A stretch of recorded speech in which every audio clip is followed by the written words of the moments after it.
Welcome. I'm E.G. Marshall. Today, nostalgia is king. Or should we say queen? What is lacking in these times that we constantly seek solace in the past? Especially when the truth is, the past was a harder, slower, hungrier place. Yet, many of us try to recapture the past by seizing upon its outward trappings. You who do so should be careful. Unconsciously, you may break through the glitter and capture the essence. And then what will become of you? Your clothes and hairstyle may come back into fashion, but your sense of values? Our mystery drama, Blind Witness, was written especially for the Mystery Theater by Sam Dan and stars Patricia Elliott and Carmen Matthews. It is sponsored in part by Buick Motor Division.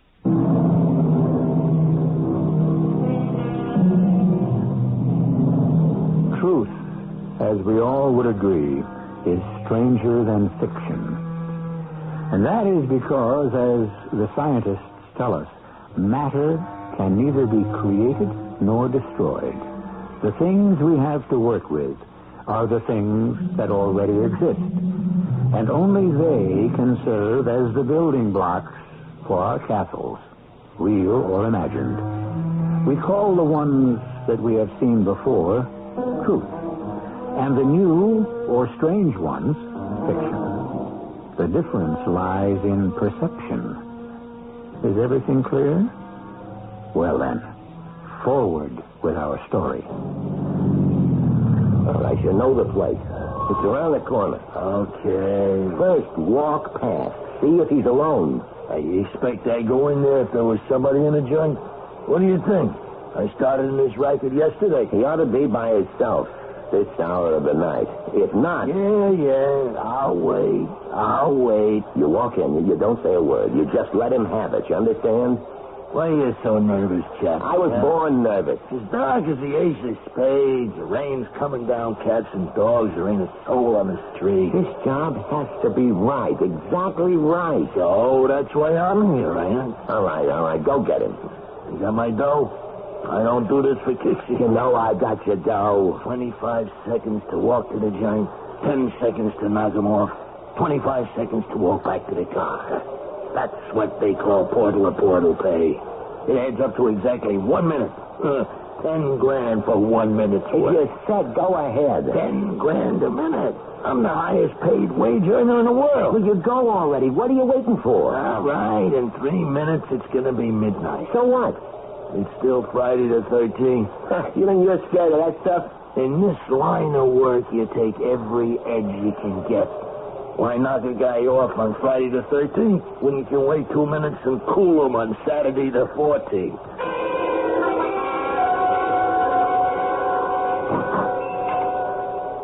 Good evening, Mr. Ascalon. Now, what are you doing now this time of night, Mr. Human? You should be scared to walk the streets. Thank you for your concern, Mr. Ascalon. You're a true friend. Well, it's almost midnight, and there's a very low element out on the streets. I have come to obtain my sister's medicine. Yes.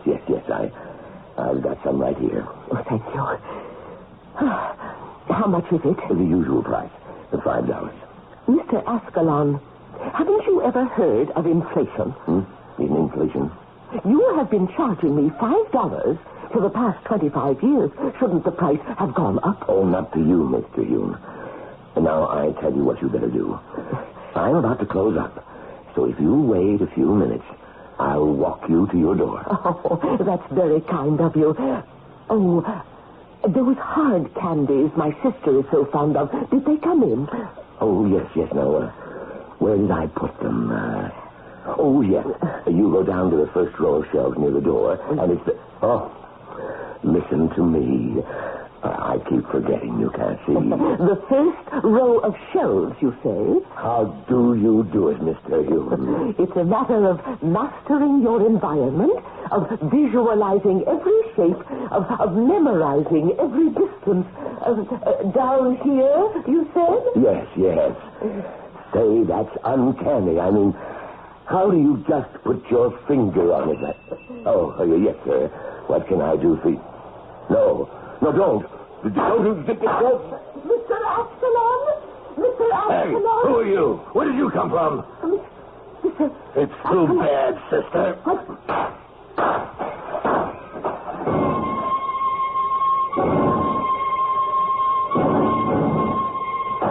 Get out of here.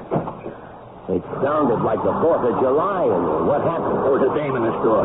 What do you mean there was a dame in the store? I look in the window. He's all by himself. I walk in. I hit him, and all of a sudden I hear this dame's voice. What dame's voice? She must have been behind a shelf. She just shakes up out of nowhere. Yeah. She's finished. Listen, are you sure? Nobody could live with all the lead I give her. And Ascalon? You don't have to worry about Ascalon no more. With that dame and all, it better be clean. Cleanliness guaranteed. That's why I get the price. Hand it over. Okay.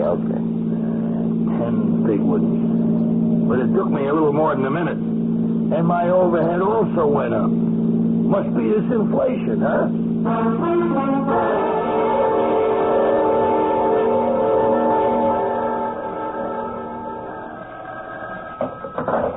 Captain Sterling. Oh, yes, sir. Yes, the man's name was Armand Ascalon. 50 years old. He owned a drugstore. I assigned it to Jedwig. Julia Jedwig. Well, she's attached to homicide. Yes, so she's a detective first grade. No, I don't think she can do any harm. I'll supervise her closely. Yes, sir. Oh, none of this I needed.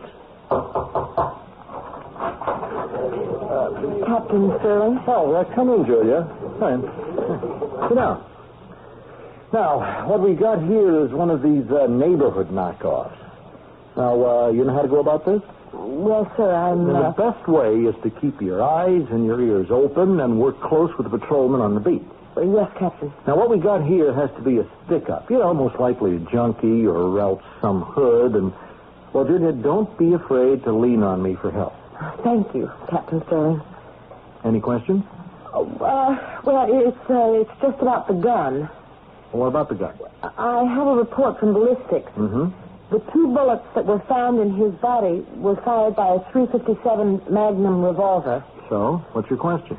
Well, it would seem to me, sir, that your ordinary junkie or hoodlum who holds up a store wouldn't have an expensive Magnum. That type would usually employ a cheap Saturday night special. Well, a junkie could steal a Magnum, couldn't he? Well, yes, Captain, but if it was a junkie and he needed money for a fix, he would have sold the Magnum. That's not bad thinking, Julia. So it doesn't have to be a junkie. It could be just some punk out to raise cash. Yes, sir. It's just that no money was taken. Mr. Ascalon had a $5 bill in his hand, and there was $100 in the cash drawer, and I don't know how to account for that. Well, here's how. You'll learn with experience. Now, there's a certain type of punk who nerves himself up to pull a job. It goes wrong. He shoots, he kills, he sees the dead victim, and he gets terrified, and all he wants to do is get out fast. You understand?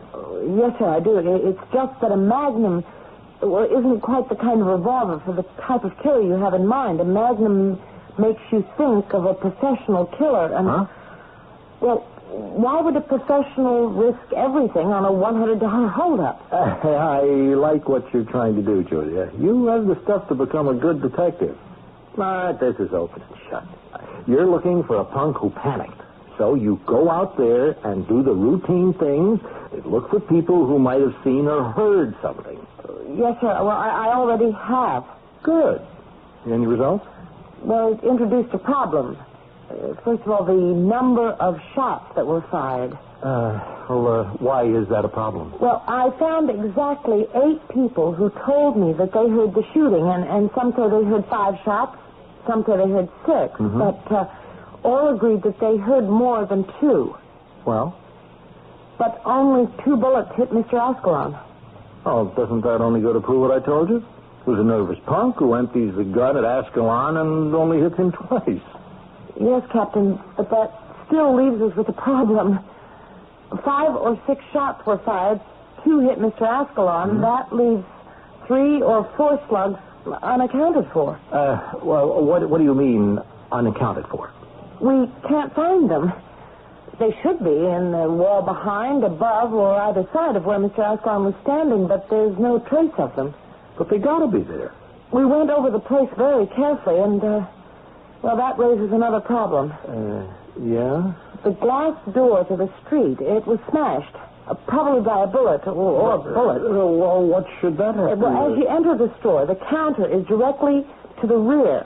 We found Mr. Ascalon's body behind that counter. Well, what's the problem? The cash register's on that counter. The hood comes in, guns him down. Yes, with 2 shots. But where did the others go?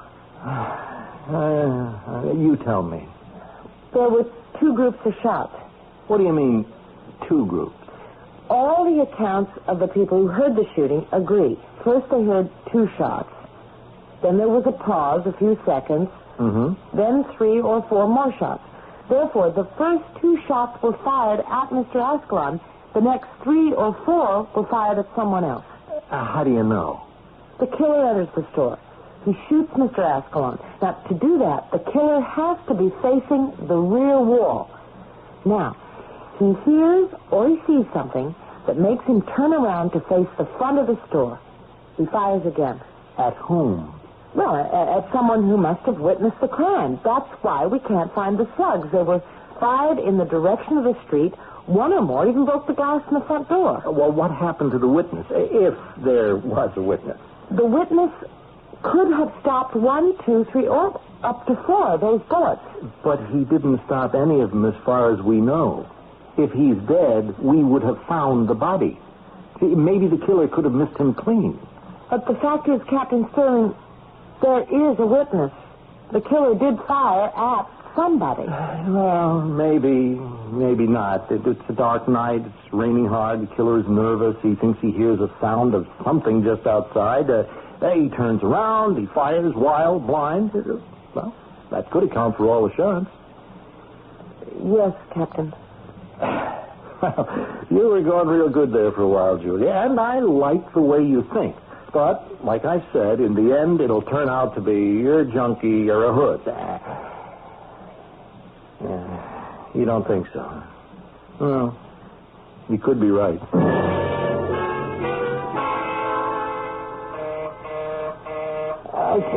Okay, knock it off, will you? I'm coming, okay. Who's there? Me, Daddy. Mule. Hey, what's the matter with you? The man quit. Yeah, I was fast asleep. Good thing you woke me up. I got a plane leaves in an hour. Have you seen the morning paper? Well, I never read the paper. Yeah, well, you better read this. It says druggist murdered. Well, you gotta expect the papers to print this type of thing. It's news, ain't it? Just read it. Well, why should I read it? Ain't gonna be news to me. Druggist murdered. At midnight last night, Mr. Armand Ascalon, 50-year-old proprietor of Ascalon's Pharmacy on the corner of Bridge and High Streets, was shot to death by a bandit. Hey, I ain't no bandit. It has not yet been determined what has been taken from the store. The police are following an active line of investigation, according to Captain of Homicide Detectives James L. Sterling, Jr. So? What do you mean, so? Ain't there something missing from that story? I don't think so. Think, for crying out loud. Oh, okay. What's the beef? My boss calls me into the office this morning, right after he reads the paper. And he lays this question on me, and so I'm laying it on you. What about the dame? What dame? You said there was a dame in the store. Well, that's right, there was. I didn't spot her at first, but since she's seen the whole thing, I had to take care of her, too. And you did? I told you she's dead. Well, that's what I told the boss last night. So this morning he wants to know, why don't it say nothing about her in the paper? What do you mean? It's got to say, hand me that. Go ahead, pal. Where does it say one word about the dame? But I got her. I know I got her. Then why wasn't it reported? They can't keep a thing like this out of the press. You missed her. That's what you did. You missed her clean. No, I wasn't 10 feet away from her, and I don't miss. I could even hear her go, ugh, when them first bullets hit her. She's dead, I tell you, Chappie. She's dead. Okay, Mule. Just answer me one question. Where's the body?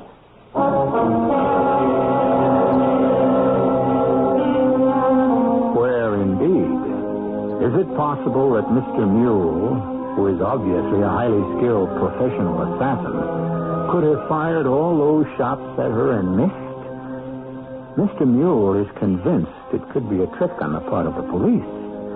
But we know the police are completely unaware of Miss Terhune themselves. Well, what did happen?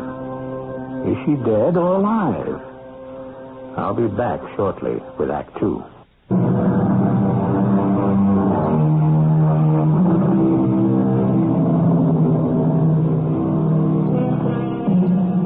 Edgar Allan Poe, who invented the type of story you're listening to now, set down the basic rules. These were later refined and polished by one of Poe's greatest disciples, Sir Arthur Conan Doyle. And the most important rule states, when you have eliminated the impossible, whatever explanation remains, no matter how improbable, must be the truth. Which brings us now to a consideration of the elderly blind lady we had met earlier, Miss Agatha Terhune. Aggie, dear. Oh, my goodness. What a dream I had. Dream? About what?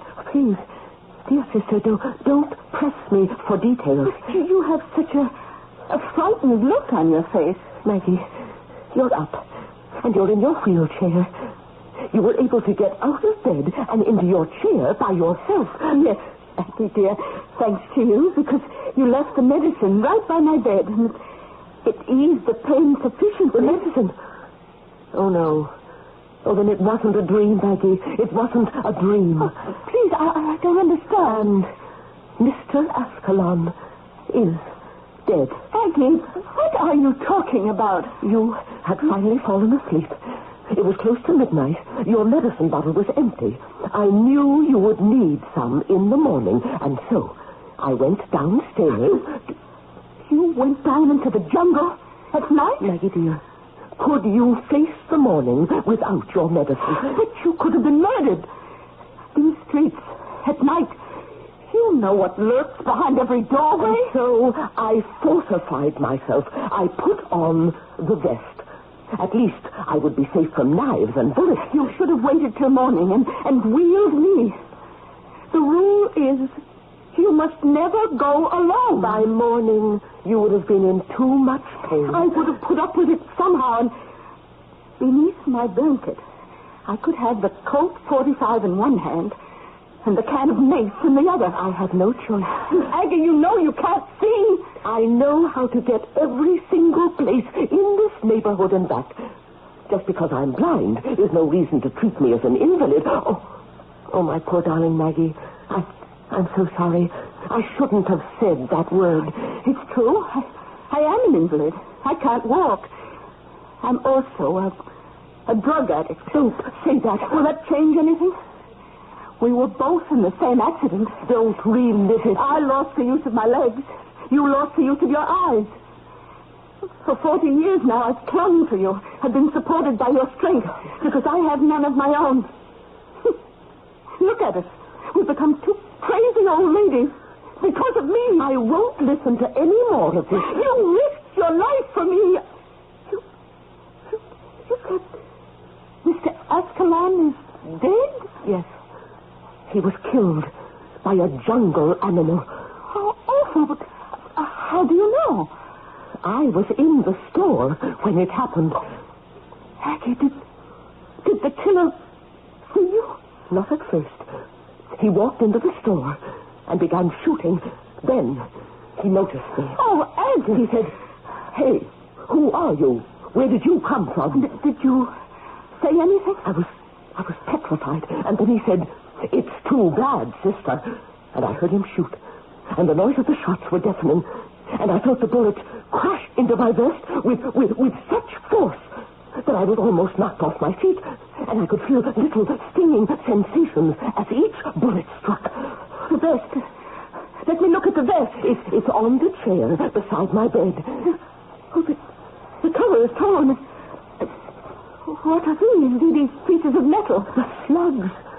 They must have been caught in the padding. Oh, poor Mr. Ascalon. Why would anyone wish to shoot him? He was good to poor people like us. Do you know, if it weren't for Mr. Ascalon, I would have to go elsewhere for that medicine. Do you realize how much we would have to pay? The killer, he saw you. He spoke to you. Yes. Which means he knows what you look like. Yes. Yes, he probably does. He shot at you so you couldn't describe him. Well, I couldn't describe him anyway. But he doesn't know that, so he will come looking for you. Oh, no, he won't. Why do you say that? Because he thinks he killed me. But your body won't be found in the store along with Mr. Ascalon. Oh, I didn't think of that. I know he had a good look at me. Oh, I'm scared. No, please, don't be frightened. No, it's my turn to be strong. And neither of us will leave the house. You must not be seen on the streets. We can telephone Mr. Bernstein to send us our groceries. But I will have to leave the house. No, I won't allow it. I'll have to find another person to sell me your medicine. I'll do without. You can't. But the pains aren't real. If they were, then Dr. Morrison would have prescribed the medicine for me. Whether or not the pains are real, they're real enough to you. I'll have to stop humoring myself. And you'll have to stop humoring me. Your life depends on it. Yeah, I know that's for me. Yeah, this chappie. He says he knocked her off. That's what I told him. Okay, boss, let me lay it on him. Right. What's going on, Chappie? It's as simple as 1, 2, 3. You didn't hit the old lady. But nothing. So, we gotta find her. And you gotta get rid of her. Suppose she describes you to the cops. I got an alibi. You think I ever leave home without one? Yeah, well, some cops may recognize you from the description. Yeah, well, I told you. No, Mule, it's our headache, because if you come into the picture, alibi or not, the cops will know it wasn't a stick-up, which is what my boss wants them to think it was. Okay. What do you want me to do? Describe her. Well, how do you describe an old dame? She's skinny, dressed in black, maybe 70 years old. You know what I mean? White hair? Yeah, I think so. And, wait, something else. Glasses. Okay, is that it? Yeah, that's it. Except what? Nothing, I guess. If I seen her again, I'd know her. Okay, Mule, okay. We're going to make sure you see her again.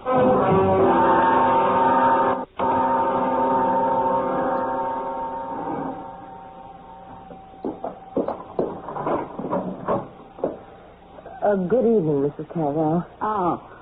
Oh, you're the cop, the lady cop. Yes, may I come in? Thank you. Yeah, got more questions you want to ask me, huh? Just one, Mrs. Carvel. You know, they ought to have more lady cops.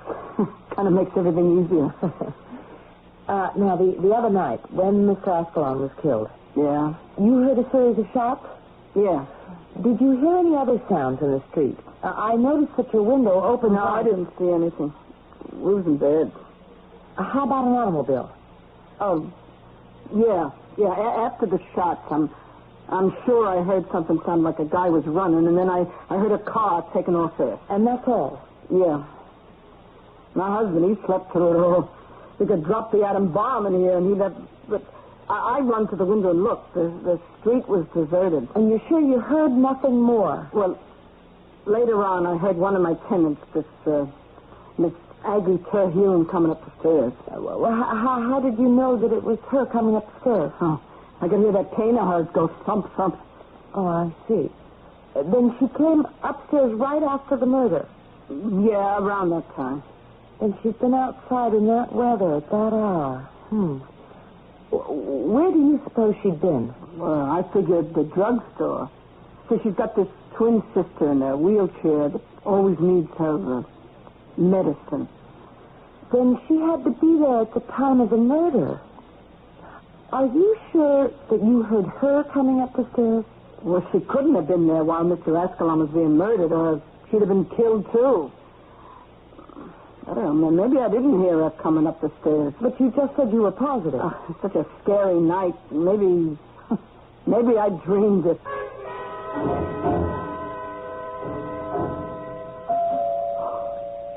Maggie? It's the door. Yes.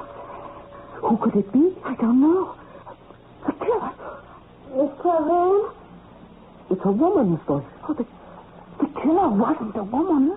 He could have brought one along to throw us off guard. Miss Terhune? Even so, Eddie, we have to answer. Do you have the Colt 45 handy? Yes. Who is it? It's a police officer. What do you want? I'll have to ask you some questions. Can we trust her? Miss Terhune? I can't identify myself properly. I'm about to open the door. Have your badge ready. She's all right, Aggie. That's a police badge. And she's alone. Please, don't point that automatic at me. I have a license to own it, and I know how to use it. A pistol. We find it necessary in this jungle. And hanging on the wall. Is that a bulletproof vest? It is. This quality must have cost a fortune. We don't even have anything this good in the police department. How can we help you, officer? Which of you is Miss Agnes Terhune? I am. Did you know Mr. Armand Ascalon? Yes, we bought our medicines there. When was the last time you saw him? I never saw him. I beg your pardon? My sister is blind. Oh. I'm sorry. I'm looking for someone who might have been in the store before or during the time of the murder. Neither my sister nor I would venture into the streets at that hour. I see. I'm sure. Well, ladies, I'm so sorry I bothered you. Thank you very much for your cooperation. Goodbye. Goodbye. Goodbye.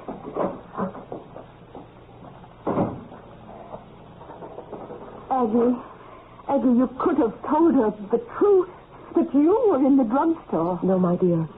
We must keep out of this at all costs. But she was a police officer.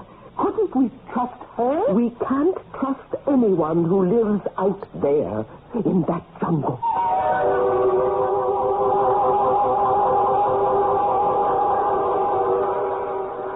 The jungle. Who says the jungle must be a damp, steamy mass of crazy vegetation? It can be a steel and stone canyon of tall buildings and busy traffic. After all, it's not what the place looks like that makes it a jungle. It's the law that its inhabitants obey or choose to disregard. Our safari continues in Act 3, which I shall bring to you in just a few moments. What's your favorite time of the year? Fall okay, but can winter be far behind? Winter? Yeah, but in order to get to skiing, you have to wade through all that snow, ice, slush, and rain. Summer? Better think again, 96 in the shade, and there isn't any shade. And humidity? Well, forget it. Springtime? Now that's the favorite time of the year. York Air Conditioning would like you to have springtime at your house all year round. Your local York whole house air conditioning dealer has springtime in a machine. And he'll install one of York's springtime machines at your house quicker and for less money than you think. Consult the yellow pages for your local York dealer. He wants to keep America comfortable, and he wants to start at your house. Call him for a free home air conditioning survey. In New York, call 212-894-6837. In Westchester, Putnam, Long Island, Fairfield County, Connecticut, call Collect. That's 212-894-6837. I want to feel like no other beer. I'm Schaefer, feel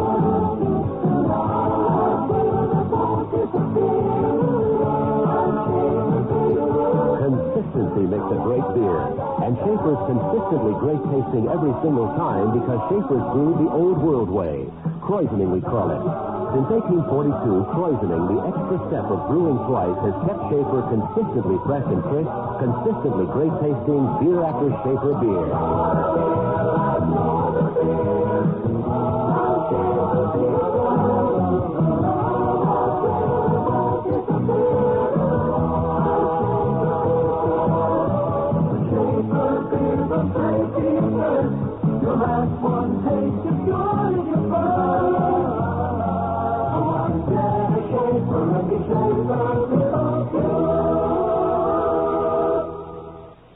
The F&M Schaefer Brewing Company, New York, New York.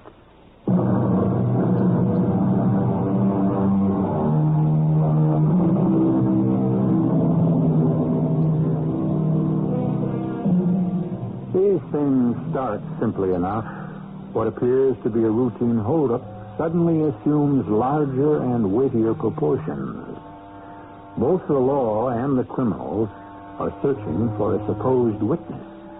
A diligent young policewoman has succeeded in her quest. How does the Underworld plan to go about it? Listen, Chappie, I can't afford to hang around here. I got a business to attend to. Oh, no, you're going to hang around here until your business here is finished. I've been prowling the neighborhood. I could spot the old dame. Pulling your horns. What does that mean? The boss just figured out how we can get this old dame to come to us. Yeah? What was she doing in a drugstore at midnight in a howling rain? Beats me. Come on, use your head. Would she go out if it wasn't something important? Why did the boss want Ascalon knocked off in the first place? I never asked them kind of questions. To let all the smallies know that he's running the drug racket in this town. Nobody can go into business for himself. It's got to be organized. All right. This Ascalon clown was running what amounted to a charity clinic. The fact that he got knocked off made the message loud and clear. So, what does this have to do with my old dame? An old dame. She has to be a junkie. She needed a fix. Yeah? What else?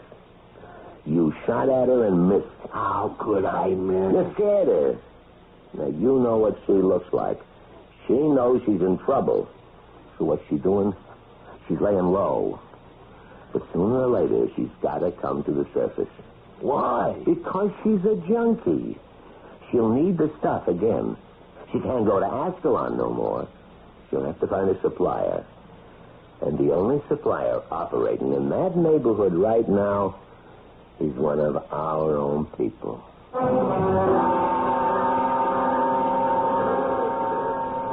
Captain, I found the witness.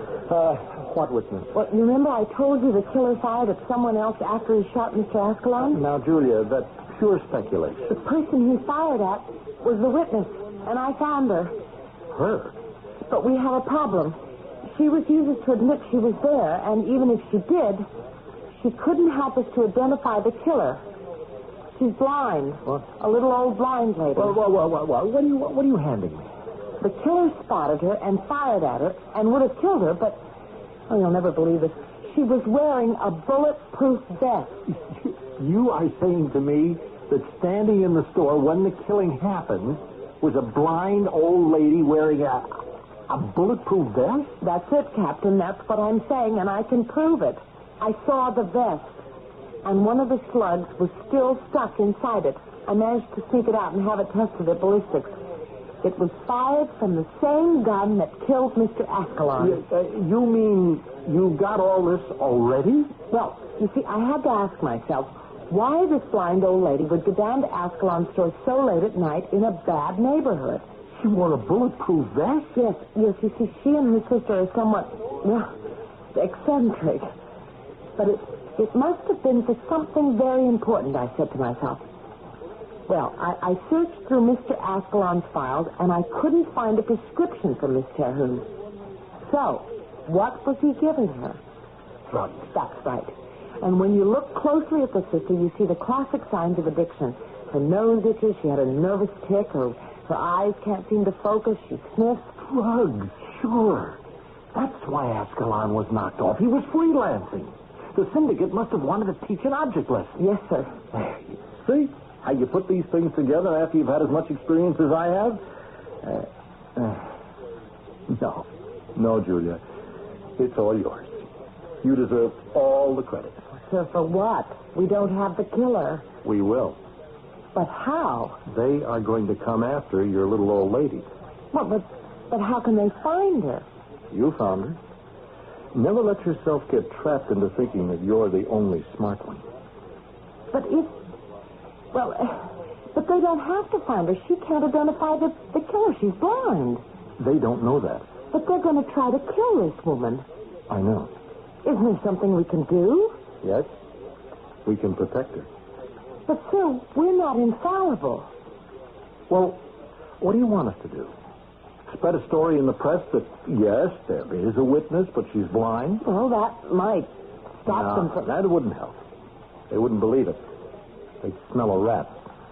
But, Julia, they know there's a witness. They won't rest till they get her, unless we get them first.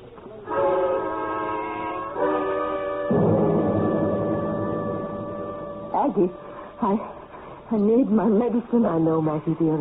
I know it's hard. I have to have my medicine. I have to. But I can't go to Ascalon's anymore. Go somewhere else. I can't be seen on the streets.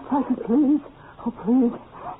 Everything hurts. Try to stand it just for a little longer. Help me. Maggie, hold on. Try. It's your fault. The accident was your fault. You were driving the car.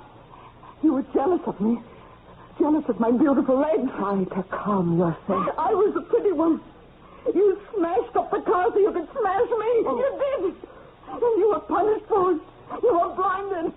I want my medicine. I want my medicine. A little bit, please. Make it last as long as you can. Wait till tonight. No, please. No. We have to make what's left last at least a month. No. I want it now. Oh, please. Please, Aggie, my dear sister, please. All right. But be careful. Don't spill any. Oh, yes. Thank you, dear sister. Oh, the sweetest sister anyone ever had. So loyal, so loving, so true. Maggie. Oh, I can close my eyes now. Thank you. Thank you.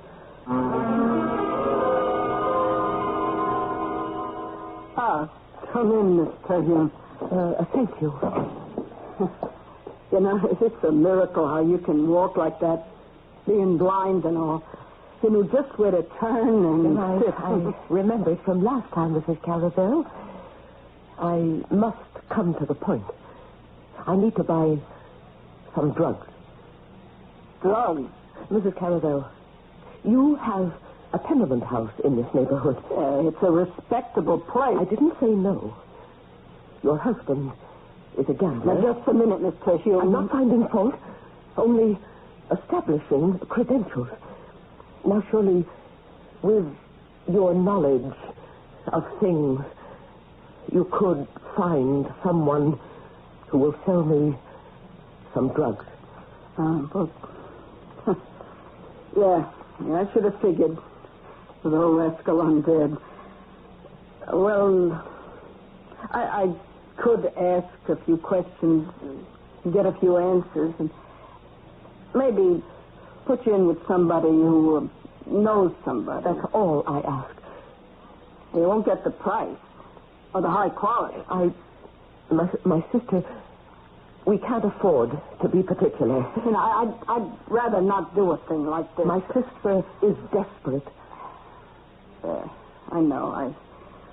I hear her screaming sometimes. You'll help me. Yeah. If you want to call it help.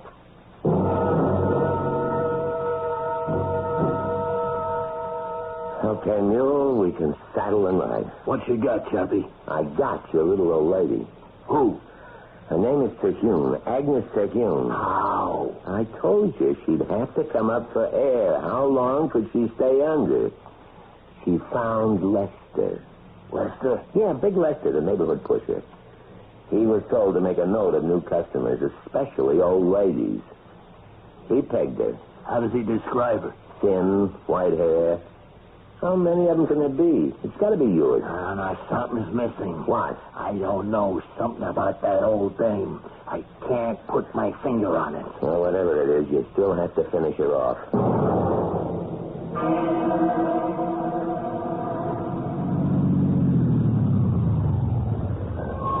I you doing, Julia?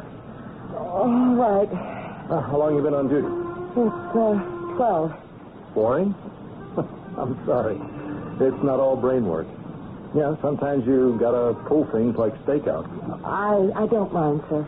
Anybody who looks suspicious going into the house? Well, not yet. Trouble is, we don't know who to look for. Sir, that truck pulling up in front of the house. Huh? It's not the electric company power truck. Oh. Yeah, you see? Two guys getting out. They're going to read the meters. How do you know, sir? Well, they're carrying those clipboards. Well, I wouldn't be too sure.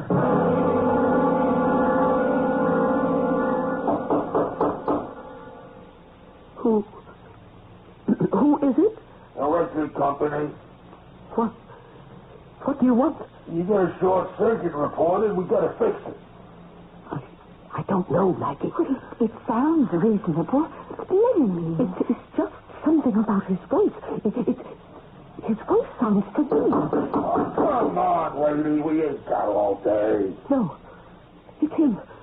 I recognize the voice. The killer. She's on to it. We got to bust the door down. What's the matter, Julia? Isn't meter reading a one-man job, Captain? Well, It seems to me. I've been in that house twice, and I don't think you get to the basement from the front. You have to go around to the back to get to the service entrance. Come on. You keep behind me.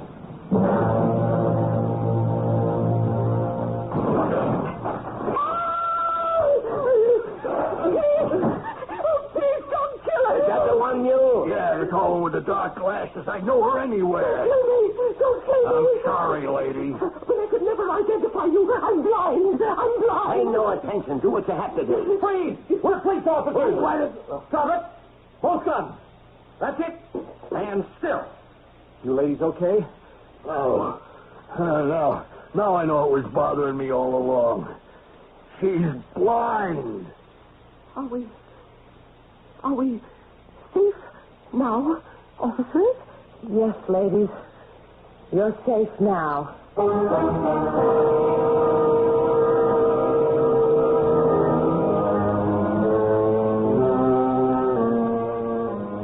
And so are Mule and Chappie, safe for many years at the state penitentiary, where both of them are serving long terms without parole.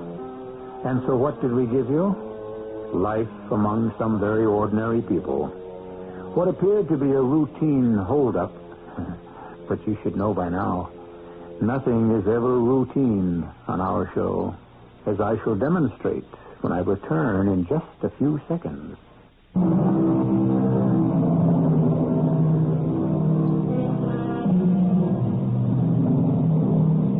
Someone once said, everything can happen to anyone, provided he lives long enough. And so everything did happen on our story tonight. Everything. And even a happy ending. Because Maggie Terhune was turned over to the proper people who managed to cure her of her addiction. For all kinds of endings, remember we are here 7 times each week. Our cast included Patricia Elliott, Carmen Matthews, Leon Janney, Bryna Rayburn, and Earl Hammond. The entire production was under the direction of Hyman Brown. This is E.G. Marshall inviting you to return to our Mystery Theater for another adventure in the macabre. Until next time, pleasant dreams.